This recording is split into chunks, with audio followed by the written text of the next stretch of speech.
استرالیایي خبریال وایي د طالبانو په خوښه یې د بخښنې غوښتلو ټویټ کړی. د فارن پالیسي خبریال لینو ډانیل ویلي چې د طالبانو استخباراتو نیولې او د دوی د فشار په پایله کې د بخښنې غوښتلو ټویټونه کړي وو. د افغانستانه تازه وتلې د استرالیایي خبریال ویلي چې د طالبانو استخباراتو د خپلو راپورونو په اړه بخښنې غوښتلو ته مجبوره کړې او د زنداني کېدو اخطار یې ورکړی و. د دغه آزاد خبریال په نوي ټویټ کې راغلي طالبانو په زور داسې ویډیو هم ترې اخیستې چې دې پکې ویلي کوم فشار لاندې نه ده. دا په داسې حال کې ده چې لینو ډانیل لوړ مورز پر خپله ټویټر پاڼه لیکلي وو د هغو 3 یا 4 راپورونو په اړه چې د کمرون نجونو د په زوره ودولو د طالبانو د قوماندانانو لخوا له هغوی جنسي غلامۍ په توګه د استفادې په اړه مې لیکلي. بخښنه غواړم.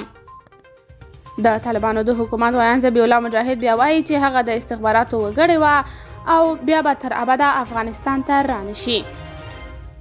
قدرمنو لیدونکو، تاسو د دې موضوع په اړه څه نظر لرئ؟ کمنټ کې شریک او چینل سبسکرایب کړئ.